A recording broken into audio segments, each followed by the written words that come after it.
അസ്സലാമു അലൈക്കും വറഹ്മത്തുള്ളാഹി തആല വബറകാതുഹു. അപ്പോൾ ആദ്യം തന്നെ സിറാജുദ്ദീൻ ഉസ്താദിനെ ഇഷ്ടമുള്ളവർ നമ്മുടെ ചാനൽ ഒന്ന് സബ്സ്ക്രൈബ് ചെയ്ത് വെക്കുക, പുതിയ പുതിയ അപ്ഡേറ്റിന് വേണ്ടി. അതുപോലെ ഈ വീഡിയോ ഒന്ന് ലൈക്ക് ചെയ്യുക. പിന്നെ നമ്മൾ വളരെ സന്തോഷകരമായ ഒരു വാർത്തയാണ് സംസാരിക്കാൻ പോകുന്നത്. നമുക്കറിയാം സിറാജുദ്ദീൻ ഉസ്താദിൻ്റെ അസുഖത്തെ പറ്റിയും അദ്ദേഹം ആശുപത്രിയിലായിരുന്നു എന്നുള്ളൊരു കാര്യങ്ങളും ഒക്കെ നമുക്കറിയാൻ പറ്റും. അദ്ദേഹം തന്നെയാണ് സോഷ്യൽ മീഡിയ വഴി അറിയിച്ചതും. അപ്പോൾ അദ്ദേഹത്തിൻ്റെ ആദ്യ പ്രതികരണം പുറത്തു വന്നിരിക്കുകയാണ്.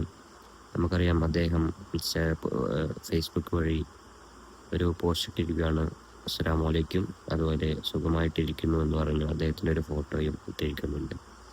വളരെ സന്തോഷകരമായ ഒരു വാർത്തയാണ്. എല്ലാവർക്കും വളരെ പ്രിയപ്പെട്ട ഒരു ഉസ്താദാണ് സിറാജുദ്ദീൻ ഉസ്താദ്. അദ്ദേഹത്തിൻ്റെ പ്രഭാഷണം എല്ലാവരും വളരെ ഇഷ്ടപ്പെടുന്ന ഒരാളാണ്, എല്ലാ മതക്കാരും. അപ്പോൾ അദ്ദേഹത്തിൻ്റെ പുതിയ അപ്ഡേറ്റിനായി ചാനൽ ഒന്ന് സബ്സ്ക്രൈബ് ചെയ്ത് വെക്കുക. ഇൻഷാ അല്ലാഹ് അദ്ദേഹത്തെ എത്രയും പെട്ടെന്ന് പ്രസംഗിക്കാൻ കാണട്ടെ എന്ന് നമ്മൾ ആഗ്രഹിക്കുന്നു, പ്രാർത്ഥിക്കുന്നു. അസ്സലാമു അലൈക്കും.